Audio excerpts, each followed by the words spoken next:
All right, well, let's get caught up and see what's going on online. Hey, y'all doing good? We got it.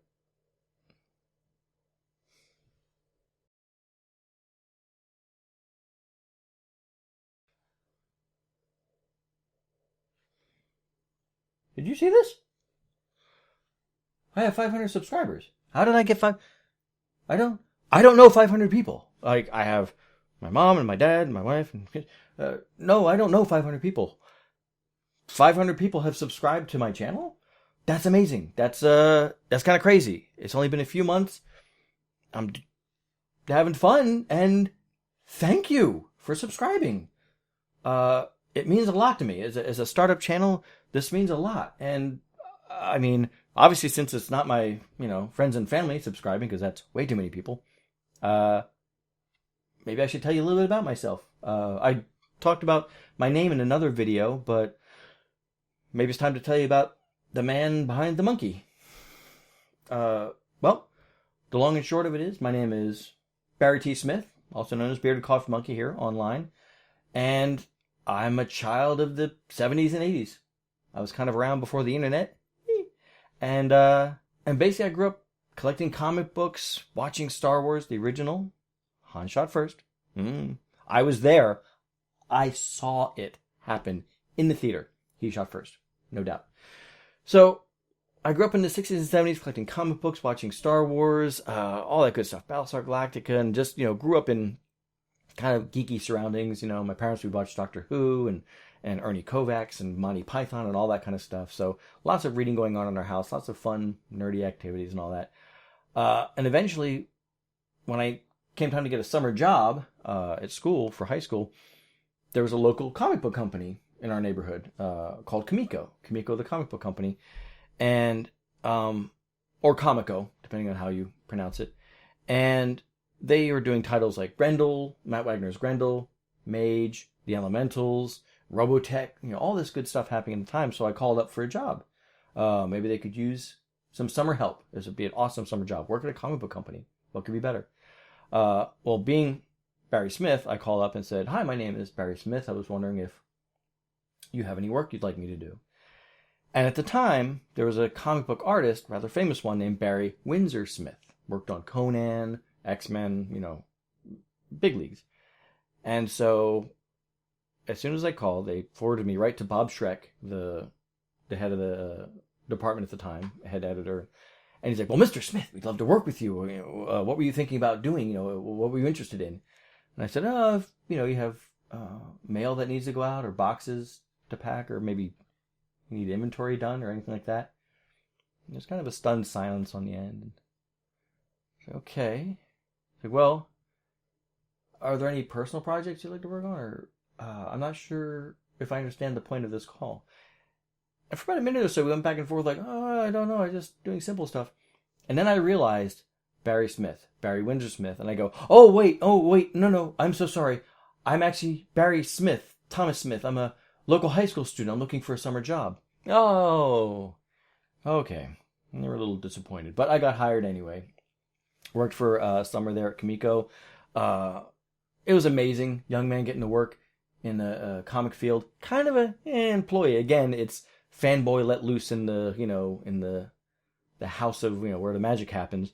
But I did my best. We did shipping and boxing, all that kind of stuff, but it was too hard, not to, kind of go say hi to Mr. Matt Wagner, or, say hi to Mr. Frank Miller and Terry Austin. We had an awesome Christmas party at Matt Wagner's house. It was amazing. It was a wonderful time to be a young man at an independent comic book company. After that, I decided to pursue an art career. I'd always grown up drawing, making art, so I went to the Joe Kubert School of Cartoon and Graphic Art, specifically based around comic book art and animation. We had a first-year class of about 100 and something students. 3 years later, we graduated 18 people, 3 of which were animators, me being one of them. It was traditional pen and paper animation, pen and ink, working with an Oxbury camera. I actually learned under Milt Neal, an ex-Disney animator, and also an ex-Warner Brothers animator. So lots of great instruction there, lots of good information. But I came to realize, as much as I loved animation, I didn't love doing animation. I loved the storyboarding and the creation and writing gags and more of the behind the scenes stuff, but doing such detailed work over and over, really finessing and nuancing, and it was too long a process for me.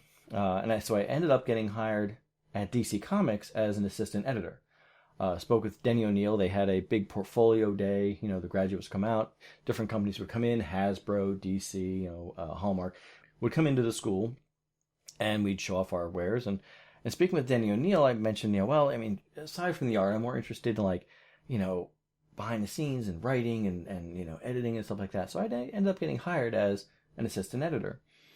And before I started the job, I was like, oh my God, this is going to be awesome. I'm going to live in New York and get a loft apartment, and I'm going to, be working with creators and writing stories. And as I learned more about the job, as I went through the hiring process, I realized I'm going to be living in New Jersey and taking the train every day and eating ramen and fetching coffee.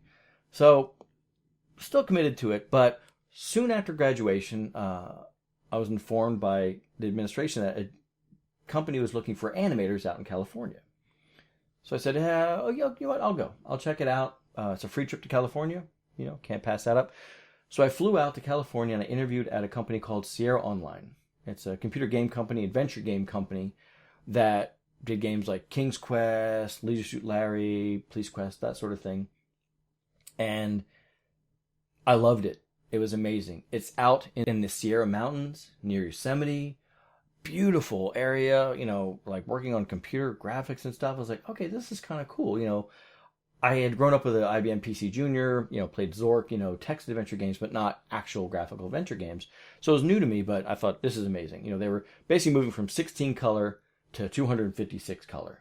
Right? I guess it was 64-bit color to 256 color. They have more colors, more of a palette, more animation cells. So they needed to hire actual painters and animators and that. So I was one of the first of the crew brought in to, of traditional, actual trained artists to come in and work on the games. I think I worked about 6 years at Sierra Online, worked on about 14 plus titles, did some voice work, which was fun. We got to do King's Quest, Space Quest, Laura Bow, Slater and Charlie Go Camping, all kinds of games, amazing things. And we'd even do fun things like a little short film. We all got together and used some of our equipment to make a little live action behind the scenes video for, I think, one of the Space Quest discs. I'll link to it in the comments below.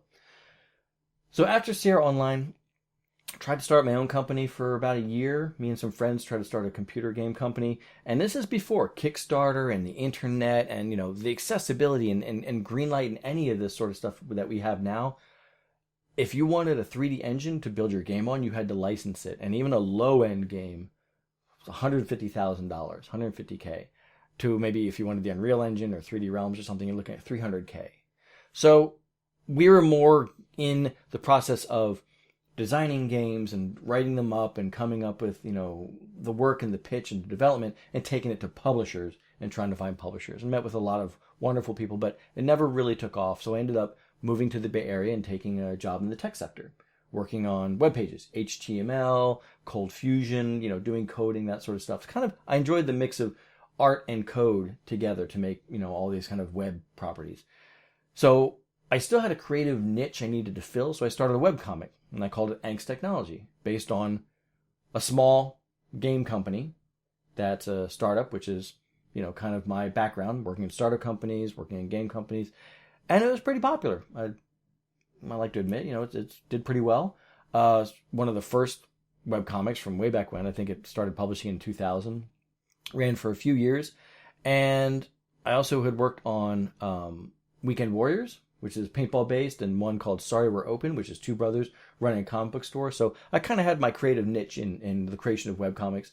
And then eventually had a family, so it came time to sort of decide, do I want to pursue cartooning full time, or do I need to raise my family? And being the sole breadwinner at the time, I opted for family. Needed to take care of them first. Living in the Bay Area, it's super expensive here. Got to stay in the tech sector, benefits, all that kind of stuff. So cartooning got put on the back burner, and I worked in the tech field. And basically, it was great. I still had, my webcomics to work on and stuff, but more of as a hobby than as a profession. And later on, also did another webcomic called Ink Tank, which was kind of autobiographical about myself, covering, having children and doing all that sort of stuff. You can find the archives on my website, beardedcoffeemonkey.com. And after that, I wanted to try something else again. And I figured since I loved animation and didn't like physical animation, pencil and paper, I'd try computer animation. So I attended Animation Mentor, Animation School. It's an online program. And graduated. Still didn't like animation. I mean, I love animation. Do not like doing animation. It's very particular and fine, and just the rendering times and waiting for stuff and, revisions and all that, very, very detail-oriented work. I was very much used to, like drawing something, scanning it in, fixing it, boom, I can, get art turned around in a day or two or a week or something like that, just have a nice piece set out. I'm used to quicker, more, on the fly kind of art and sort of thinking. So, again, didn't really pursue the animation degree, but it does help my art in learning animation. The fundamentals of animation, the fundamentals of art transfer into day-to-day art as well. And even in the work I do, with Photoshop and Illustrator, my logo, for example, it comes from an art background. So I don't regret any art training I've had. I always believe, even though I didn't pursue an animation career, I have some wonderful friends in the animation field. I've gotten to go to Pixar and ILM and go visit these wonderful, wonderful places like DreamWorks and other studios. So that's always cool too. But still working in the tech field, I still had that creative itch. I needed to scratch. And then there was YouTube. And I knew of YouTube. I had a video up on YouTube on one of my other channels for a while. Never really considered it much because what I saw on YouTube was people doing pranks or stunts or very high-end video, lots of, After Effects work and high-end production videos. Or if it's on the gaming side, it was screaming and yelling, people who are very, very good at gaming, showing how it's done. Like, hey, here's how I do this, and boom, boom, boom, and just, knocking it out of the park. And I'm not that good. So years went by, and my daughters found a channel called I Has Cupquake. And they were watching it one day, and I started watching it with them because I tend to monitor and make sure, check out what they're doing every now and then. And I saw this girl, Cupquake. She was playing games and just having fun. No screaming, no yelling, no, leak gameplay and trash talking and stuff. Just somebody playing games and having fun. I thought, I could do that. So I did. Did a couple test videos, threw up the channel at the first of the year, January 1st, 2015. And here we are, like 9 or 10 months later, 500 subscribers. I mean, I've kind of taken the channel slow this year, kind of trying things out, getting a video up a week at least, maybe twice, just kind of, seeing what works, what doesn't, pulling strings behind the scenes. And I got to say, thank you guys so much for coming on this journey with me, for subscribing, for coming to see what I'm working on, the wonderful comments, and, the love I've seen from the YouTube community and people who've watched the videos and commented and given me feedback. I appreciate it so much because it's nice to make something and know that it's appreciated and that it's watched and enjoyed, and I appreciate that so much. As a creator, it means a lot to me. And next year, I think the channel is going to be bigger because, there's live action stuff I like to do, skits, sketches, comedy bits, more videos, more gameplay, maybe live streaming, really expanding it out. And again, letting the channel breathe and get bigger. And I hope the next 500 enjoy as much as what I'm putting out as the first 500. I mean, you first 500 are amazing for just showing up and showing your support. Leaving comments and likes and all that great stuff and sharing the video on other sites or telling people about it. That means so much to me as a creator, and I can't thank you enough. So, thanks for stopping by. Now you know a little bit about the man behind the monkey. If you have anything to say, feel free to leave a comment. I hope to see you guys around. Expect bigger and better things for 2016, and as I always say, no matter what you're doing, no matter what you're playing, always have fun. Thanks, guys. See you next video. Bye-bye.